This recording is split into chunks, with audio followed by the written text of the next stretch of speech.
Hi friends, welcome to DP Vihari channel. Present అయితే మనం వచ్చేసి కాకినాడకు 30 కిలోమీటర్ల దూరంలో పొన్నాడ బషీర్ బీబా ఆలియాస్ బంగారు పాపగా పిలువబడే ఈ దర్గా దగ్గర అయితే ఉన్నామండి.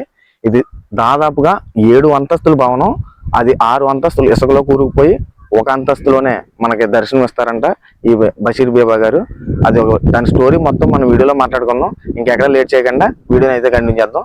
మీలో ఎవరికైనా మా వీడియోస్ నచ్చితే కనుక ఒక లైక్ చేసి సబ్స్క్రైబ్ చేసుకోవడం మర్చిపోవద్దు. Let's start your video. 6 అంతస్తుల దర్గా భూమిలోకి వెళ్ళిపోయి ఒక అంతస్తు దర్గా మనకు దర్శించే బషీర్ బీబా దర్గా నిత్యం హిందువులు ముస్లింస్ పూజించే ఏకైక దర్గా. స్థానిక కథనాల ప్రకారం పొన్నాల్లో ఉన్న ఈ బషీర్ బీబా ఆలయం దర్గా గతంలో 7 అంతస్తుల భవనంగా ఉండేది. కాలక్రమేణా అందులోని 6 అంతస్తులు భూమిలో కరిగిపోగా ప్రస్తుతం కేవలం పై అంతస్తు మాత్రమే మనకు దర్శనమిస్తుందని భక్తులు చెప్తుంటారు.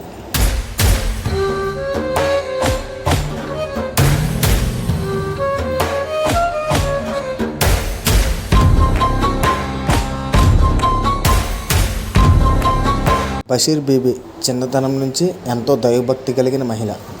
ఈమె దగ్గరికి ఎవరన్నా కష్టంలో వస్తే ఖాళీ చేతులతో మాత్రం వెనక పంపించేది కాదండి. పూర్వకాలం గ్రామంలోని పేద ప్రజలు పెళ్ళు లేదా ఇతర శుభకార్యాలు చేసుకుంటే వాళ్ళకి బంగారం అప్పుగా ఇచ్చి సహాయం చేసేవారంట.